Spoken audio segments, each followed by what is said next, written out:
Listen.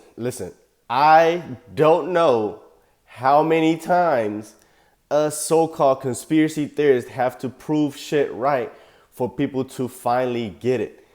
You know, this video that we're going to be watching is not something that we already didn't know. It's not something that we never just, we were oblivious to or blind to. We knew from day one that these politicians were nothing but street corner hoes.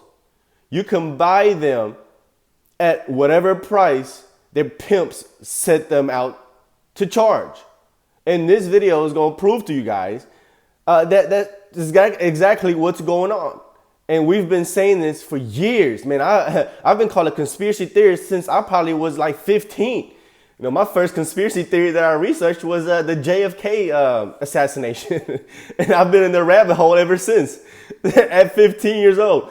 And yeah, we're undefeated. We are 100% undefeated. We are probably the greatest, I wouldn't even call it group that has yet to take an L on anything that we have, conspired, if you want to call it. None of this shit is fake news. But let's watch this clip coming from James O'Keefe, the previous owner of Project Veritas, who now has his own media group, OMG, O'Keefe Media Group, I believe it's called. And he sent one of his reporters out on a date, I believe, with a recruiter from Blackrock.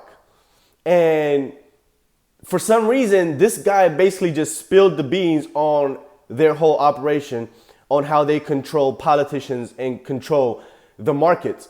And what's hilarious really about this video is that this dude is oblivious. A regular person can watch this or, go on this date with this person and start to suspect that, she's asking too many questions. There were deep questions that only a reporter would ask, in my opinion. But this guy is freaking clueless, or he was just, so tired of holding it in that he finally wanted to, speak out what's been eating him up from the inside. So he basically told this reporter every single thing that's going on at Blackrock when it comes to politicians, how they own these politicians like prostitutes, and also pimp them out to the biggest bidder. And then how they also control the markets to basically profit on, on hardworking people's money. So let's get into this. They don't want to be in the news. They don't want people to talk about them. They don't want to be anywhere on the radar. Why not? I don't know, but I suspect it's probably because it's easier to do things when people aren't thinking about it. All of these financial institutions, they buy politicians. You can take this big ton of money, and then you can start to buy people. I work for a company called Blackrock. Meet Serge Varley, a recruiter at Blackrock. Let me tell you, it's not through who's the president. It's who's controlling the wallet. And who's that? The hedge funds, BlackRock, the banks. These guys run financing. Yep, you can buy your candidates. Obviously, we have the system in place. First, there's the senators, and these guys are cheap. You got 10 grand, you can buy a senator. I can give you 500K right now. No questions asked. Yeah. I didn't do it. It's done. Does everybody do that? Does Blackrock do that? It doesn't matter who wins. You're so good. They're in my pocket at this point. Here's Serge Varley on how good war is for Blackrock's business. Do you have any thoughts on the Ukraine-Russia war? Yeah, I do have thoughts. What are they? Ukraine is good for business. You know that, right? I'll give an example. Russia blows up Ukraine's grain silos. Price of wheat's gonna go mad up. Ukrainian economy is tied very largely to the wheat market, global wheat market. Prices of bread, literally everything goes up and down. This is fantastic if you're trading. Volatility creates opportunity to make profit. War is real good for business. It's exciting when goes wrong, right? Blackrock manages 20 trillion. It's incomprehensible numbers. BlackRock Serge Varley says all of this is above a normal person's understanding. You're like an undercover reporter. I don't know. Normal people don't give a shit. This is beyond them. The whole thing of like domination from a concept is it's so interesting.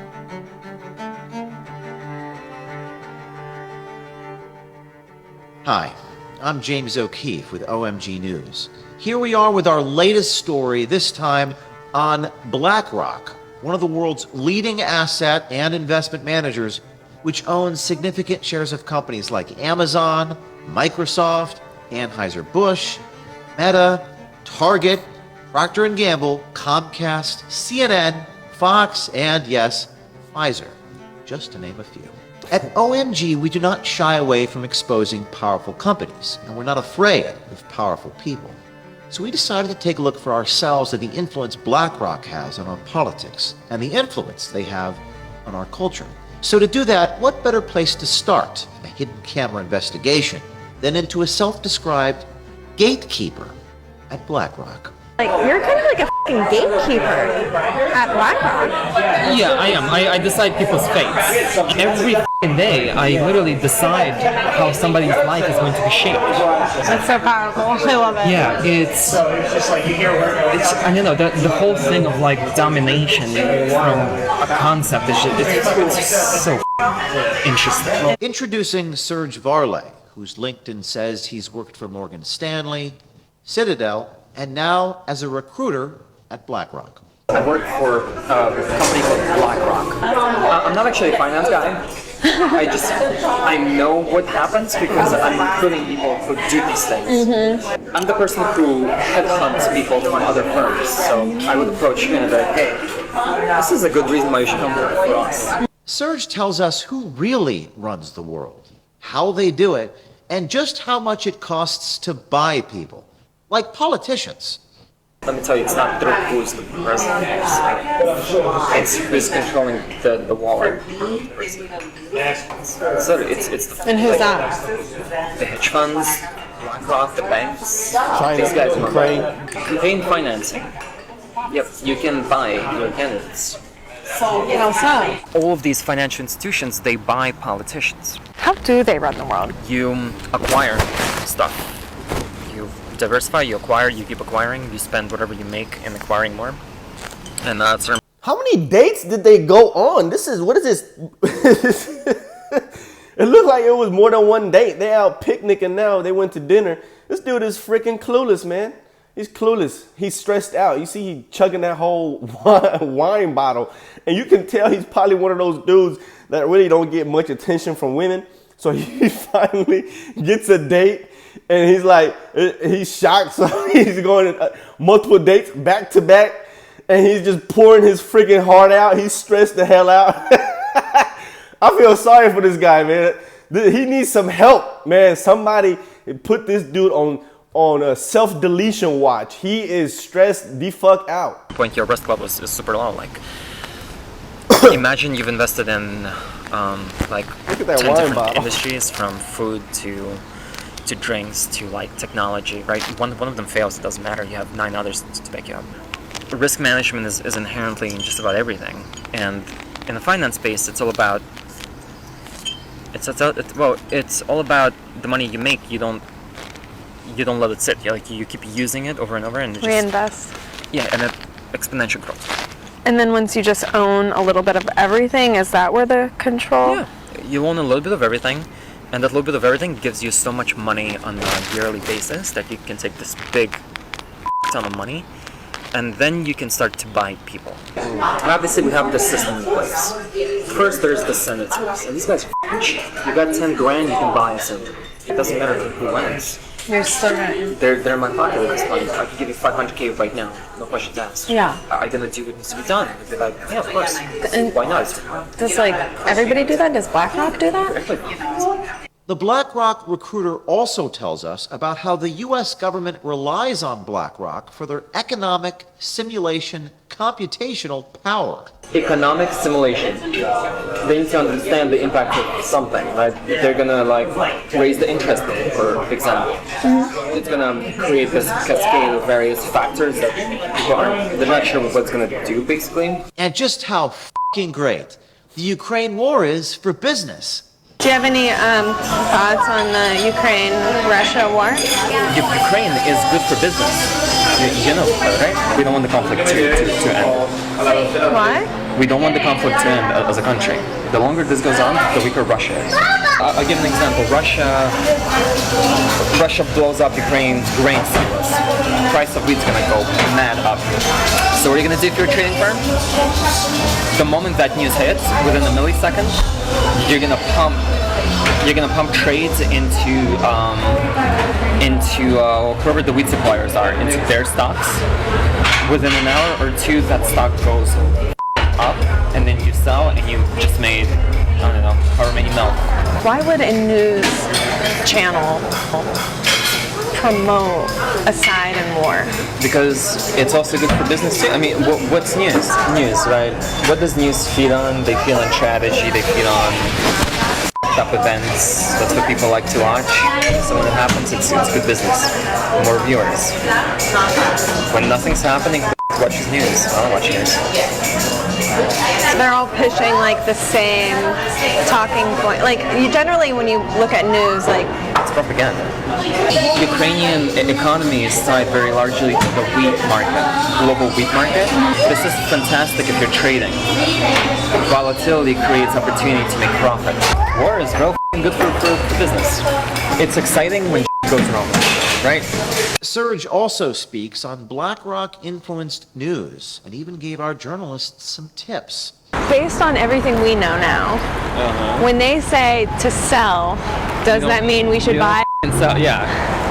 It's like, Jim Cramer? If you do exactly the opposite of what he's advising, you actually make money. Huh? Yeah. It's called the inverse Cramer. They don't want to be in the news. They don't want people to talk about them. They don't want to be anywhere on the radar. Why not? I don't know, but I suspect it's probably because it's easier to do things when people aren't thinking about it. And when Serge was asked about insider trading and if Larry Fink recently sold $100 million in BlackRock shares, here is what he said. Larry Fink recently sold $100 million worth of BlackRock. Wow. Damn, Larry, that's not a good sign. The people who trade and make money, they do this the moment the information is out.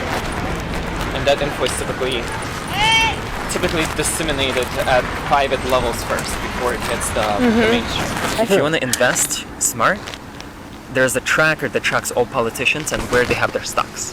Preemptively, if we think the stock price is going to tank, we're going to sell so that we sell it high, it tanks, and we buy back. And we didn't make, but we preserved a few mil. But perhaps the most remarkable and profound comment by the BlackRock recruiter is the suggestion that nobody is going to care about what he is saying here or confessing here. Because as he says, quote, normal people don't give a shit. You're like an undercover reporter. Really? No, don't normal people worry about this stuff? No, normal people don't give a shit. This is beyond them. That these types of questions our reporter asked are beyond all of you. The answer is something that you, the people, the consumers, the shareholders, couldn't possibly understand. It's been said that it's easier to fool a man than to convince him he's been fooled. There is no question that many Americans are still asleep, who may not want to wake up from their necessary illusions. But we hope and believe by showing these tapes of this BlackRock gatekeeper speaking so plainly on so many topics that not only we wake up people, but also inspire others to come forward on institutions like BlackRock. Oh, and this is just part one. Stay tuned tomorrow for my meeting with Serge Varlay. We also reached out for comment to BlackRock, and here's what they had to say.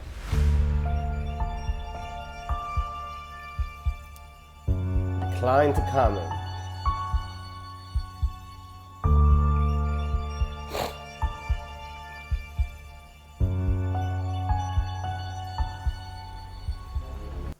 Yeah, there you have it. There you have it. This is interesting. This is what I think, man. When it comes down to this dude, Serge, whatever his name is, I think he is way above his head. He is way above his head. He's making himself, in my opinion, to be more important than he actually is, and also sharing more information than he actually thinks he knows. I think some of this stuff is honestly speculation. Yeah, does he have some insider information that might be true?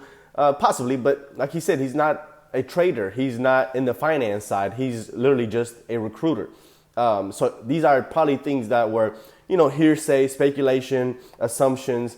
Like I said, I don't know. He could have profound evidence. He could have, hardcore evidence that proves that this is what they're doing, which I'm not saying I don't think, I'm not disagreeing. I 100% believe this is what's going on.